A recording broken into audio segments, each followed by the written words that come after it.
Dun da da da dun. Dun dun da da dun dun da da dun da da. Hello and welcome to Prog Chattery 777. We've been talking about Jethro Tull and we've made it to a big one. We've made it to Songs from the Wood. This is Jethro Tull with Kitchen Prose, Gutter Rhymes, and Divers. Witty little title there. Yeah, this is a very important album in the catalog. I think this is the beginning of the so-called folk trilogy of the late 70s. I'm not really sure if Anderson was conscious in making a trilogy of albums that were kind of in the folk mold, but the three albums are definitely very much related lyrically, and for the most part musically. They're not exclusively folk albums either. I mean, there is still a lot of the rocking energy and the rollicking rollicking energy of past Tull. It still rocks in a lot of places, and same with the other albums. But it is a big change lyrically and a big change musically as well. I mentioned in their previous album, Too Old to Rock and Roll, they had a song called Salamander, which was starting to explore Celtic melodies on the guitar and that Celtic kind of songwriting style. And he pursued that to with great success on this album and the two albums that followed it. And yeah, it really is a good album. At this point in his career, Anderson had moved away from London and was now living in the country, and that certainly would have inspired the lyrics to this album. The lyrics are very much celebratory. It's not a dark album at all. I mean, Tull had made a few dark albums, and this album is just a celebration of nature. It's a celebration of the great outdoors and living on the land and all that. And so I mentioned it also before, but like the albums before this have a very urban feel. Like Minstrel in the Gallery. There's a whole 16-minute song about living on Baker Street, trying to pick up ladies, city ladies. And Too Old to Rock and Roll has kind of got that urban feel. I mean, even Aqualung, we're talking about the homeless and whatnot.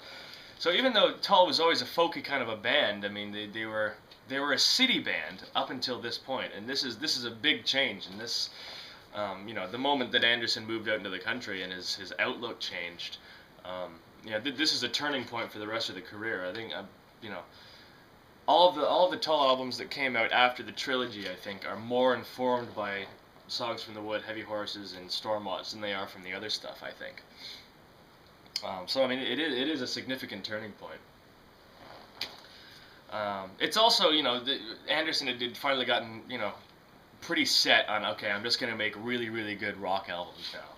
There was a couple albums in the 70s, War Child, which, was a kind of an accompanying piece to a film project, and Too Old to Rock and Roll, which was originally a stage musical. So I mean, there have been a couple of moments in the 70s where Anderson had, he was trying to, broaden his horizons. I think he probably had too many irons and too many fires, and as such, some of those albums, they're not quite as strong. But here, I mean, he's just focusing on writing a really, really good collection of songs, and that's a good thing, because it means we get a really, really good album. Great album cover.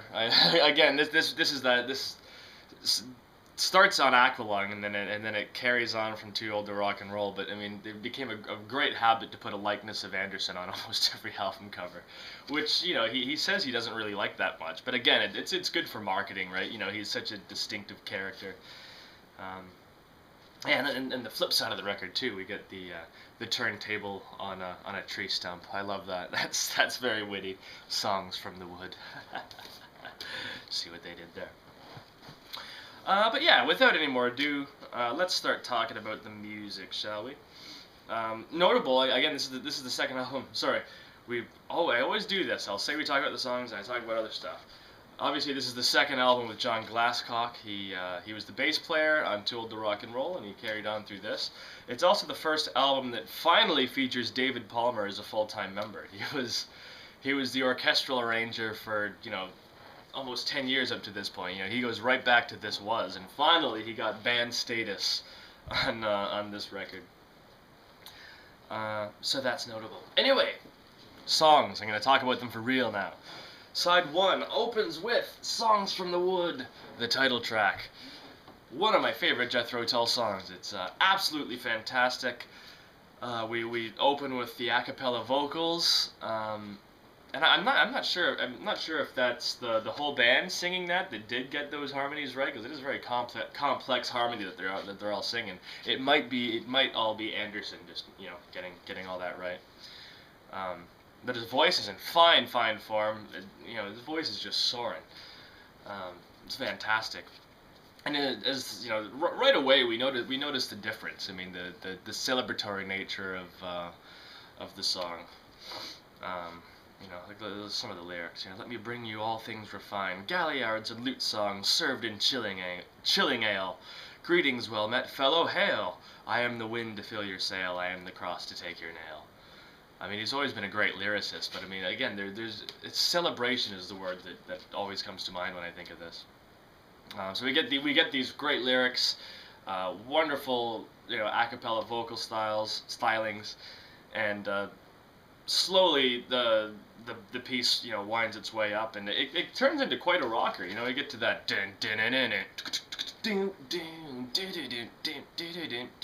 songs from the wood, so good. And that goes to show you, even though they call it the folk trilogy, I mean Songs from the Wood really does rock. It has some crazy moments, and it's still very much in the area of prog rock. I mean the arrangements are extremely complex. In fact, the arrangements on these albums are probably more complex than even some of the stuff in the early '70s. Certainly more than Aqualung, possibly more than Thick as a Brick. Passion Play is a pretty dense record musically. But it's almost like Gentle Giant. I talked about Gentle Giant and how they have, it's almost like a musical jigsaw that they put together. That kind of influence is on here. And Tull had toured with Giant, so maybe there was, he did kind of prick his ears up to what they were doing. But yeah, Songs from the Wood is an absolute classic. Opens with a classic. Track 2, we get Jack in the Green. This is the one song on the album Anderson performed all the instruments on. So it is the guitars, percussion, vocals, obviously, some jolly good flute playing. It goes without saying, and I really like it. Jack in the Green is a story of the little green man that makes everything green in the spring. Fanciful little piece of whimsy. There's a great line too. I mean, again, there is an environmental call to arms about the three folk albums, but I like in Jack in the Green the line. Well, I don't think so. I saw some grass growing through the pavements today. And then that melody is just so strong. Do do do do do do. Lovely stuff. It's just a little song too. It's not quite one of his songettes. It's not like a Slipstream or Cheap Day Return, but it's a nice little bit of folk. Then we get Cup of Wonder. Again, this is another pretty rockin' song. I mean, it has those folky melodies to it, but I mean, for all intents and purposes, it is a rock song. There's a wonderfully, complex little bit in the middle. John Evans, of course, he's been on the piano since Benefit, and he delivers a really good performance. And just in general on this album, Barrymore Barlow is just on fire as well. He's got his percussion. His ensemble of percussion instruments has expanded greatly, and he uses it to great effect on a lot of these songs. Next song, track 4, we get Hunting Girl. This is arguably the most famous song on the album, I think. Very, very famous song. It's about an encounter with a lady in the forest, a hunting lady, and some of the best tongue-in-cheek lyrics by Ian Anderson. I won't quote them exactly, but look, check out the lyrics to Hunting Girl and see if you can piece together let's say the positions that he's trying to talk about. There's some really funny lines in there, and again, they're very tongue-in-cheek. I mean, Anderson had a great skill for writing very funny lyrics, but you wouldn't be able to tell they're funny until you actually kind of like studied them and looked at them. It's a brilliant lyricist, and Hunting Girl has got some highlight moments of his wordsmithery. A really, really good song, great lyrics. And again, it's got that, it doesn't feel that folky because it has the real big heavy guitar riff that comes in, courtesy of Martin Barre, which is really good. So yeah, Hunting Girl, it's a classic for a reason. And he still plays it to this day, I believe. It's one that does regularly get a performance. Then side one closes up with Ring Out Solstice Bells. I'm not sure if this is the... Well, yeah, I guess that dates back to a Christmas song from the This Was days. But he always has had an obsession with the winter solstice, and Ring Out Solstice Bells is a great example of that obsession. This is more in the vein of a traditional folk piece. And again, it's just so celebratory. We get Barrymore Barlow playing on the tubular bells, which makes for a great little addition to the sound palette. And I love the rhythm when the chorus comes in, because that that sits underneath the chorus. The way that rhythm sits under the melody, it almost kind of shifts. The melody shifts over top of it. I'm not sure if it is an actual time signature change, or I don't think it is, but at least there's no way for me to explain it. But when I hear it, I hear two distinct ways to follow the one of the beat. I might just be listening to it too much, but it is really good. So yeah, Ring Out Solstice Bells, nice folky song to close off the first side.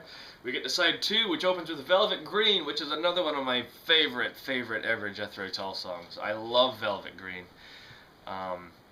Again, they're still right in that proggy mindset. This song is probably the best example of that gentle giantiness with the musical jigsaw, and it's almost got like a Baroque kind of melody at the start. And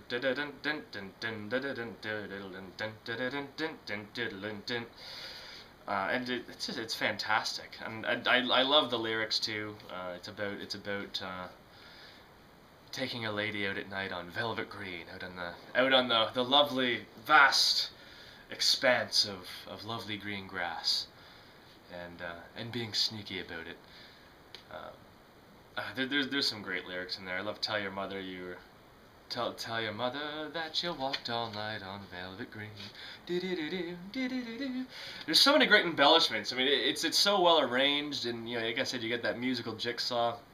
It's bookended by that kind of Baroque bit. It starts with that and it ends with that.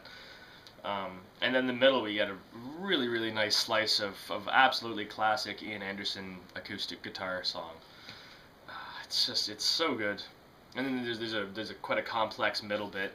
1, 2, 3, 4. I love how you can hear. I think it's Barry Barlow that does the count in the middle. But yeah, can't say enough about Velvet Green. I love that song. With a countryman. Oh, I gotta move on. Track 2 of side 2 is The Whistler. Now this is a pretty significant song, I think. This is an example of a great example of where the band had arrived at this point, or at least where Ian Anderson's songwriting had arrived. And he's really starting to incorporate his image of the one-legged flute player, and he's incorporating that image into the lyrics really well here. And again, like The Whistler, I see as kind of a template for a lot of the music that he would do later on. I'm thinking of one of his solo albums I think it was in 2000, Secret Language of Birds. I feel pretty well all the songs on that owe something to The Whistler, or Jack in the Green as well, or even Salamander from the previous album. But that is the start of Tull as we know them today, I think. And I really love the Whistler. Great melody. Again, it's that Celtic thing used to great effect. I love the little trills that pop up throughout the flute melody too. He's really, highly syncopated player, and it's great. Then we get track 3 of side 2. Now this is kind of the prog epic of the album. All of the folk albums have at least one or two kind of longer extended pieces to them, and for Songs from the Wood, that is Pibroch, cap in hand. Great showcase for Martin Barre. He has this really atmospheric, crazy intro at the beginning. and it's almost hard to find the main melody, you know.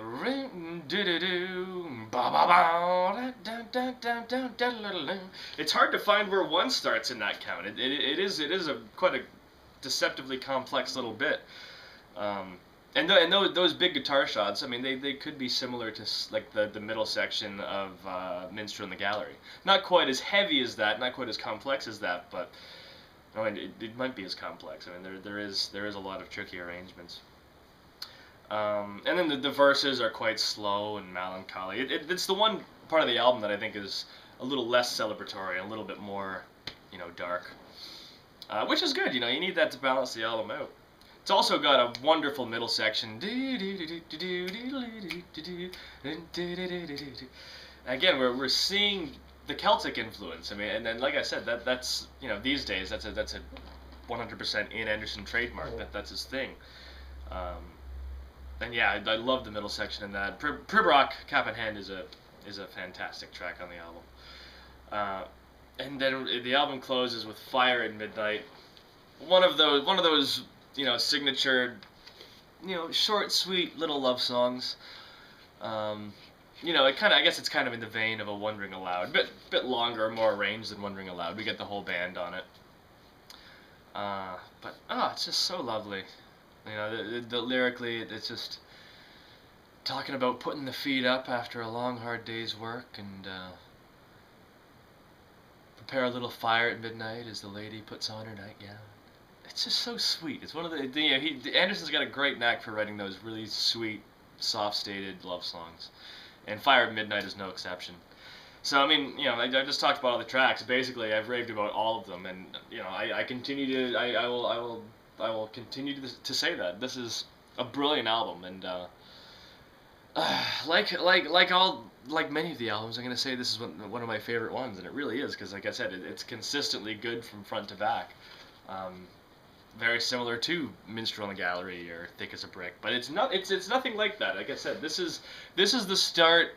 Like the folk era is the start of Tull as we know them today, where they, you know, they found that distinctiveness. Although, funnily enough, they did a detour, and there was a whole lot of electronic stuff that came out in the 80s, which we're going to talk about very soon. I'm excited to talk about that. But yeah, I'm getting ahead of myself. I've talked about songs from the wood. And, you know, like I said, if you're a Tull fan and you haven't heard it, then, well, I find it hard to call you a Tull fan. I'm just kidding. But you really must check this out if you haven't heard it. If you're a fan of folk music, if you're a fan of you know, folk rock, and you like you know, Celtic kind of stuff, yeah, obviously it's not going to be, it's not like Shane MacGowan or anything. It's not going to be like that. It's not going to be the Pogues, but it is quintessential UK Anglo-Saxon Celtic kind of folk music, with the rock edge, with that prog edge. So yeah, I guess I'll wrap up with that. Hope you enjoyed my chat. I'm going to be talking next time about the second installment of the so-called folk trilogy. We're going to be talking about Heavy Horses, so stay tuned for that. Thanks for tuning in, and we will see you in the future. Okay, bye-bye.